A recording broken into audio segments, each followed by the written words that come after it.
Ами аз съм доволен от играта на моите възпитаници. Те показаха моментните си възможности и като си имах предвид, че днес имах 11 здрави футболиста и 3 от дублиращия отбор от юношеския, даже 2 направиха дебют в А група. Мисля, че отбора има потенциал, но мисля, че заедно с ръководство, с треньори и няколко добри попълнения, добра подготовка, добра организация, мисля, че може да се измъкнем от опасната зона. Аз съм оптимист. Мисля, че играта ни днеска беше добра. Да, наистина имаше там едно положение, което съдията прецени, че има фаул и домакините победаха.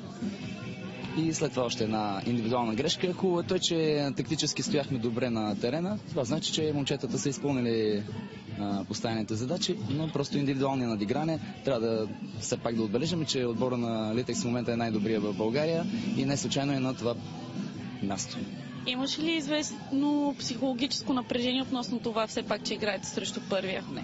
Мисля, че така за момчетата естествено нормално е да е предизвикателство, да играят срещу първия и най-добрия отбор в момента в класирането, но мисля, че ги успокоих и така без излишно напрежение си казахме, че трябва да играем това, което можем за момента и така. Успокои ли се ситуацията в Спортист и какви са вашите очаквания за бъдещето на отбора? Очаквам да се подобри ситуацията в Спортист Своге. Знаете какви еуфории бяха преди няколко месеца. Мисля, че трябва да продължим в тази насока и трябва да работим за да може отбора на Спортист Своге да остане в А-група. Ще има ли нови попълнения през зимната пауза? При всички положения. Попълненията не трябва да бъдат точно за определени постове, които ние знаем кои са. Просто трябва да набележим футболистите, които имат желание да играят в А-група и да правят име в българския футбол. Това е. Благодаря ви и успех ви желая. Сега тук до нас ще застане и треньора на Литекс Ангел Червенков. Господин Червенков, честита победа и съответно честито първо място в временното класиране на шампионата. Очаквахте ли това нещо, когато поехте Литекс като старши треньор? Да. Очаквах отбора да играе добър футбол, да може да повишиме нашите критерии на футболиста и ние като треньори да изискваме повече от тях, защото отбора има потенциал, който трябва да се развива. И мисля, че отбора на Литекс може да играе още по-добър футбол и ще направим всичко възможно това да стане през втория полусезон. Конкретно към днешния матч, има ли все пак нещо, което не ви хареса? Първото по време изпуснахте доста ситуации, от които създадохте. Едно от нещата, които не ми допаднаха в този двубой, беше липсата на концентрация, на достатъчно концентрация, защото можеше да бъдем по-убедителни, да съхраниме още силите си, защото имаме още един двубой за купата, който трябва да изиграеме.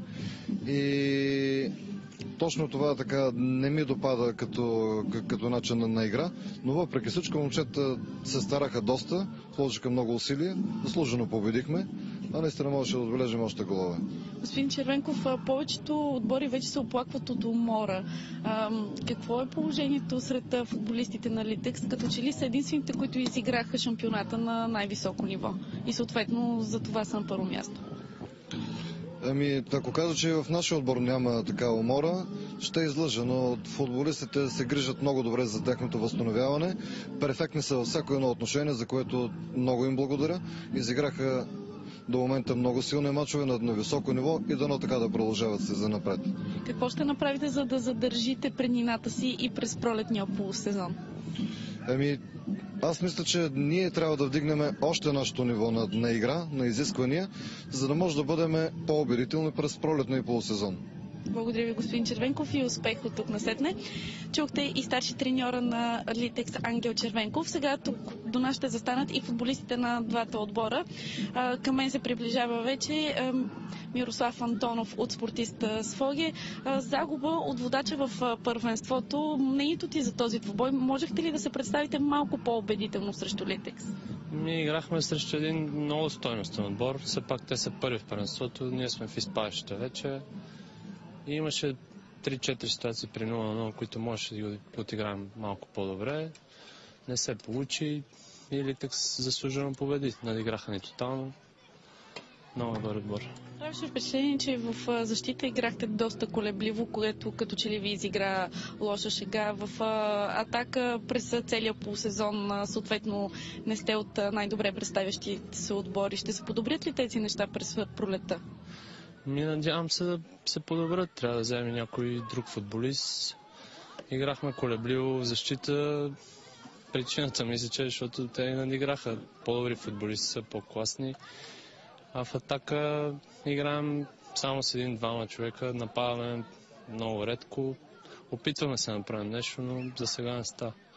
Има ли напрежение в отбора предвид всичко, което се случи в клуба през есения полусезон?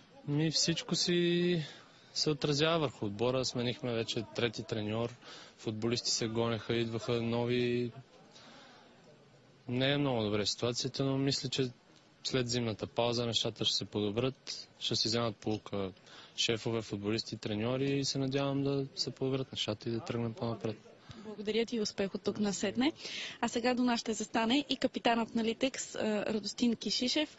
Честита победа и честито първо място в класирането. Предполагам си доволен от представянето на Литекс в днешния двубой. Коментарът ти за матча. Естествено, че сме доволни. Не само аз, и предполагам и треньора, който беше тук, е доволен. Това бяха едни 3 точки, които бяха много важни за нас. Увеличихме преднината с 4 точки пред втория. Така че тази победа е наистина много добра. Все пак през първото по време се видя, че все още има какво да подобрявате в завършващата фаза. Изпуснахте доста положения. Ще успеете ли да го подобрите това нещо през паузата в шампионат и съответно да бъдете още по-добри там през пролета? Естествено, доста положения пропуснахме, но ако погледнем мачовете, които изиграхме, имахме мачове, в които имахме 2 положения, вкарахме се едното, победихме. Така че всеки мач е различно сам за себе си. Имаше малко отпускане в нашите редици, не концентрация пред гола. То се пролича първото по време. Но важното е, че това не доведе до нещо сериозно в нашите редици и не подведе.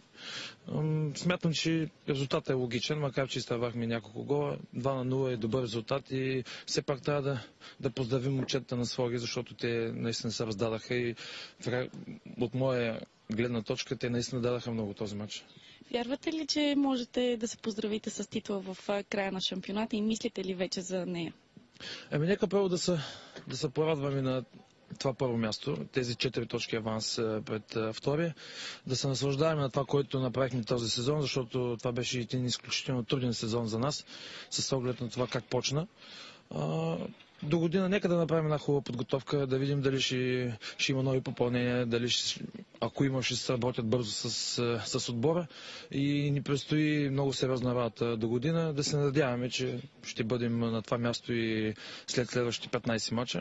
Но тая много работа и много труда всеки един матч, защото всеки един матч дава 3 точки. В края на 2009 година, лично за себе си, как оценяваш изминалата година? Аз смятам изключително добра година за мен. С оглед на това, че спечелихме Купата на България, направихме един доста добър есенен полусезон. Имаше и малко разочарование, но общо взето лично в мой личен план, аз съм доволен от това, което постигнах през цялата тази година.